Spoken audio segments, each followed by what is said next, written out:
Kali Krajan. Sebuah sungai kecil yang melintasi kawasan di permukiman Solo, Jawa Tengah, kini menghadapi kondisi yang memprihatinkan. Airnya berwarna hijau pekat, bau menyengat tercium dari kejauhan, dan tumpukan sampah terlihat mengambang serta menumpuk di sepanjang aliran. Sumber utama pencemaran diduga berasal dari limbah cair pabrik tahu yang beroperasi di sekitar bantaran kali. Limbah ini dibuang langsung ke kali tanpa melalui proses pengolahan yang memadai. Selain itu juga, limbah rumah tangga dan plastik sampah yang dibuang sembarangan oleh warga turut memperburuk kondisi sungai. Bau busuk yang ditimbulkan tidak hanya mengganggu kenyamanan, tetapi juga menimbulkan potensi gangguan kesehatan bagi warga yang tinggal di sekitar aliran sungai. Ada beberapa pendapat masyarakat tentang sungai ini. Enggak, selama saya di sini enggak ada berbuat. Kalian dulu kalian situ belum di gitu ya jelek, tapi saat ini sudah membaik, di fondasi itu membaik. Masalah bau-baunya ini enggak berubah. Ya memang satu-satu jalan ya ampas tahu, duduh tahu itu, ya enggak guys. Tapi nek saya biasa, wah biasa enggak ganggu, soalnya memang ya gitu keadaannya, enggak ganggu biasa, saya biasa, sudah biasa. Kalau enggak ada ya tahu bisa diatasi lah. Nek sudah enggak ada itu ada bau gitu-gitu cuma tahu pabrik tahu. Nek masalah lain-lain itu enggak ada. Baik. Sambatnya itu sudah tahu tok gitu. Nek dulu babi kan sudah enggak ada. Dari tahu itu limbahnya. Coba tahu. Iya. Tahu ini apa penyebab utama sungai ini menjadi kotor dan bau? Itu karena limbah tahu yang ngalir ke sungai jadi bau. Apakah limbah yang bau ini mengganggu aktivitas ibu? Ya agak mengganggu karena baunya kurang enak. Jadi agak nggak sedap baunya. Apa harapan ibu untuk kondisi sungai ke depannya? Ya limbahnya bisa dikelola hingga sungainya tidak bau lagi, warganya jadi nyaman, itu aja. Terima kasih. Jadi pertanyaan pertama, apa saja dampak negatif dari limbah tahu dan limbah rumah tangga terhadap kualitas air di sungai? Kalau untuk limbah itu sebenarnya kan sangat berdampak ya bagi biota air, ekosistem air yang ada di sungai. Kalau di Kota Surakarta kan kita badan air penerima air limbah itu kan sungai. Kan kita tidak punya waduk maupun bendungan, jadi memang yang menerima beban pencemaran dari kegiatan rumah tangga dan industri itu sungai. Itu sangat mengganggu sekali karena sungai itu kan kemampuan untuk recovery-nya kan terbatas. Jadi sungai di Kota Surakarta ini kan hilir ya, bagian hilir sebelum menuju ke Sungai Bengawan Solo. Jadi sebelum kita sungai itu masuk ke wilayah Surakarta itu sudah tercemar sebenarnya dari wilayah Sukarjo karena sudah tercemar, terus masih dibebani dengan kondisi Kota Surakarta yang menghasilkan limbah yang juga dibuang ke dalam sungai. Tapi saat ini kan pemerintah Kota Surakarta juga mengupayakan bahwa kegiatan rumah tangga maupun industri kan akan dikelola air limbahnya. Kita kan memiliki 3 IPAL kota yang ada di Semanggi, IPAL komunal. Jadi semua kegiatan industri yang menghasilkan limbah domestik maksudnya, dan kegiatan rumah tangga domestik itu dikelola di 3 IPAL kota. Ada di Semanggi, ada di Gedung Tungkul, dan 1 di Pucang Sawit. Selain itu kami juga ada IPAL di Putri Cempo, IPLT, instalasi pengolahan lumpur tinja, itu yang untuk sedot tinja itu dibuang ke sana. Jadi Kota Surakarta saat ini memang sudah banyak dari kegiatan rumah tangga yang sudah tercover dalam IPAL. Selain itu juga banyak dari OPD seperti DPUPR maupun Perkin itu juga membuat IPAL Sepal DS, itu sistem pengolahan air limbah domestik setempat. Jadi berapa kakak nanti dikumpulkan jadi satu diolah di sana sampai ya sebenarnya kami tidak tahu apakah itu memenuhi baku mutu apa enggak, tapi yang jelas sebelum dibuang ke badan air diolah di sana. Tapi yang jelas tadi memang benar semua kegiatan usaha kalau air limbahnya tidak diolah akan mengganggu dari kegiatan atau biota air yang ada di Kota Surakarta.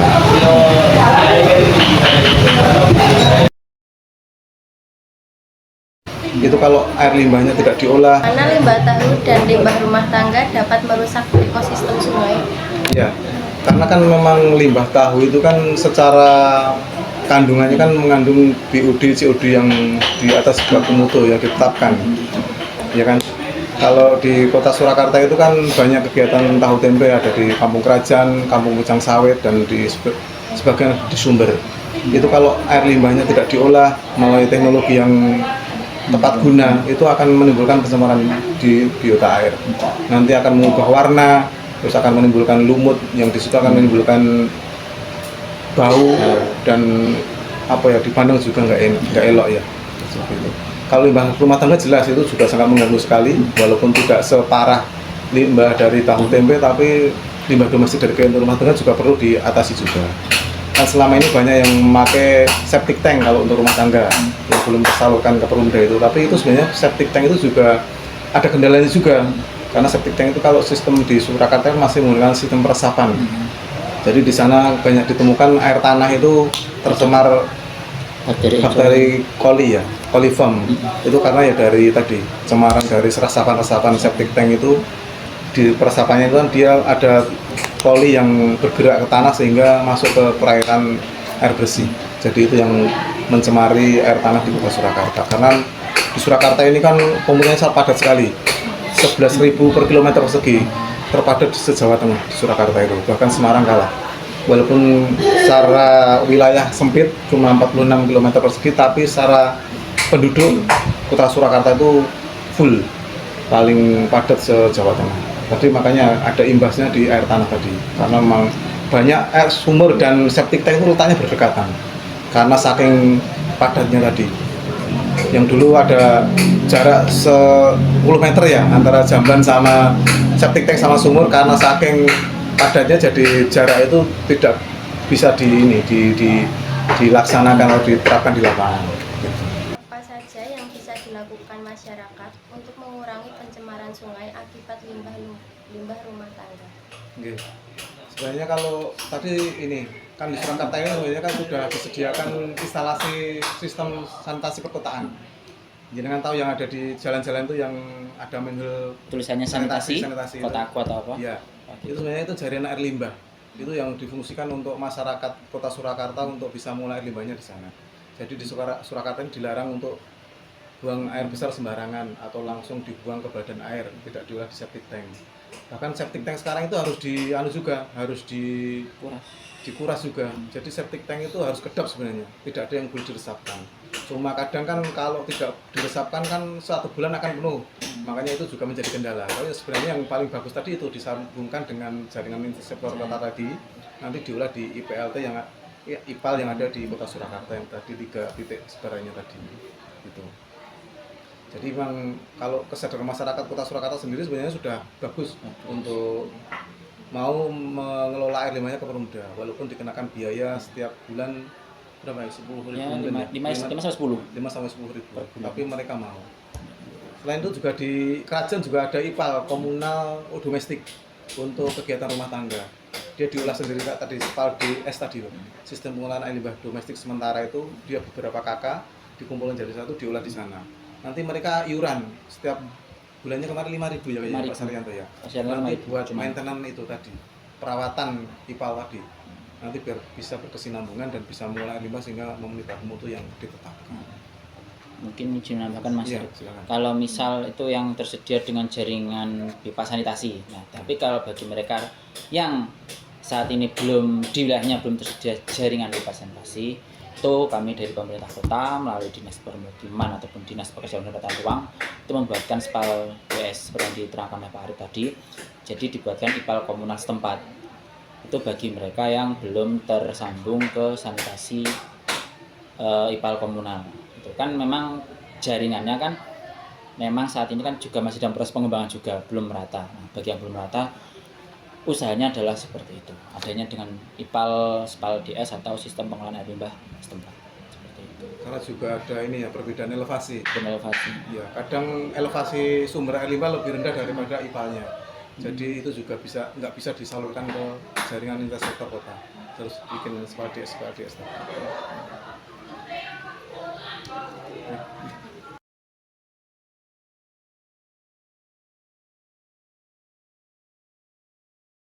Ini kan Nah, lalu bagaimana cara mengolah limbah tahu agar tidak mencemari sungai? ya tadi sesuai dengan teknologinya tepat guna. Kalau tahu itu kan ada 2 tingkat sebenarnya. Jadi pengolahannya itu melalui penangkapan dengan biodigester. Jadi gas metan yang dihasilkan itu ditangkap melalui IPAL biodigester. Nanti gas metan yang ditangkap itu akan dihasilkan atau dapat digunakan untuk apa ya? Menjadi sumber api ya, Iya, sumber energi alternatif baru. nanti Kalau bisa dimanfaatkan. untuk menyalakan kompor gas. Kalau gas metan yang kita dapat dari tabung wilayah itu sama-sama gas metan, tapi itu kan gas metan alam. Kalau yang dari biogas ini kan buatan manusia, jadi itu bisa menggantikan gas metan itu. Kalau di Surakarta sudah ada, nanti bisa jenengan ke tempatnya Pak Acok, industri tahu yang ada di Kampung Kerajaan. Nanti jangan tanya aja tempat IKM tahu Pak Acok mana, nanti ditunjukin. Di sana masih ada biogas yang masih berfungsi. Selain itu masih juga ditemukan di Kampung Pucang Sawit yang IKM tahu. Di sana juga ada beberapa yang masih biodigesтерnya masih berfungsi. Sebenarnya dulu kita dapat bantuan di tahun 2007 kalau nggak salah itu dari KLHK, Kementerian Lingkungan Hidup. Itu waktu itu dapat bantuan biodigester. Jadi semua kegiatan usaha tahu tempe itu dikasih bantuan biodigester supaya mereka itu mampu mengolah air limbahnya supaya bisa dibuang aman di badan air tadi. Tapi pada kenyataannya seiring berjalannya waktu IPAL tersebut karena tidak ada maintenance-nya, karena memang harus ada maintenance, ada uang dan ada keahlian untuk mengelola IPAL tersebut. Jadi karena ada kendala itu maka sekarang ada yang mangkrak dan ada yang sudah menjadi bangunan, tertutup bangunan. Tapi masih ada satu tempatnya Pak Acok masih bisa berfungsi dan nanti jenengan bisa ke sana untuk bisa mungkin sekedar mencari informasi ya seperti apa sih biogas itu dan fungsinya seperti apa. Setelah dari biogas terolah sebenarnya kan itu belum bisa dibuang ke badan air karena kandungan COD, BOD, amonia, fosfat itu masih tinggi. Itu harus dikelola lagi dengan IPAL dengan ya tadi yang dengan kemampuan standar sehingga IPAL tersebut mampu mengolah air limbah sehingga air limbah bisa dibuang ke badan air. Tentunya memenuhi baku mutu tadi.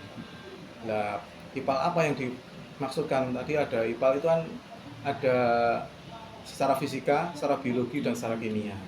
Gitu. Tapi kalau untuk IPAL tahu domestik itu sebenarnya cukup fisika sama biologi. Nanti dipakai aerasi, anaerob dan aerob, dan nanti ada filtrasi. Ya, kemungkinan itu sudah bisa menurunkan kadar COD, BOD dan kandungan kimia yang ada di limbah tahu tempe tersebut. Begitu.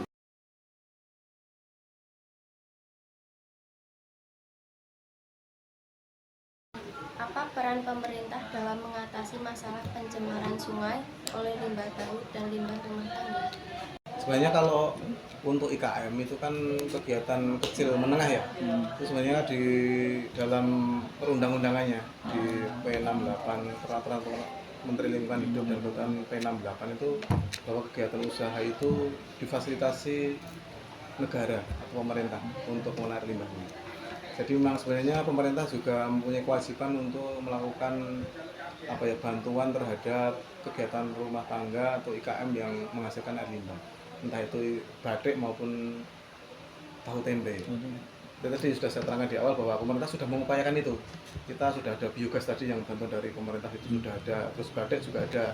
Kita juga ada IPAL batik, ada 2 titik ya Ki. Ya, ada di Sundakan dan di Lawean yang itu juga mengolah air limbah dari kegiatan IKM Batik dan printing yang ada di sana.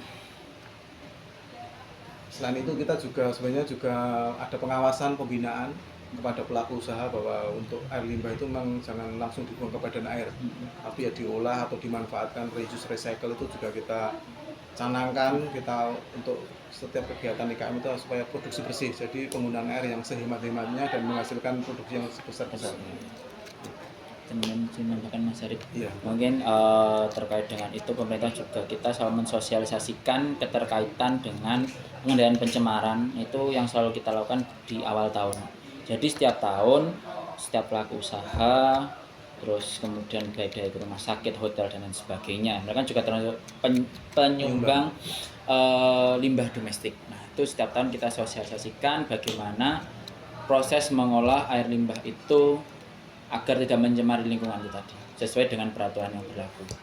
Jadi sebenarnya kita sudah melakukan tindakan preventif, tindakan yang aktual, dan ketika memang nanti ada apa, kita juga dipasca. Jadi kita pemerintah kota dan melalui Dinas Lingkungan Hidup dan jajarannya, kita bergerak dari awal sampai akhir, preventif pencegahan, aktual pada pelaksanaan, dan ketiga adalah pascanya ketika ada misal mau pemilihan ataupun ada nanti aduan dan lain sebagainya seperti itu. Kali Kerajaan di Solo saat ini mengalami pencemaran serius akibat limbah pabrik dan sampah rumah tangga. Untuk mengatasi permasalahan ini, diperlukan pengolahan limbah yang sesuai oleh pabrik tahu serta pengawasan ketat dari pemerintah. Selain itu, peningkatan kesadaran dan edukasi kepada masyarakat tentang pentingnya menjaga kebersihan lingkungan sangat diperlukan agar mereka aktif berpartisipasi dalam menjaga sungai. Penyediaan fasilitas pengelolaan sampah yang memadai dan rehabilitasi sungai secara berkala juga harus dilakukan guna mengembalikan kualitas air. Penanaman vegetasi di bantaran sungai dapat membantu memulihkan ekosistem yang terdampak. Dengan langkah terpadu dan dukungan seluruh pihak, Kali Kerajaan dapat pulih dan memberikan manfaat bagi masyarakat sekitar.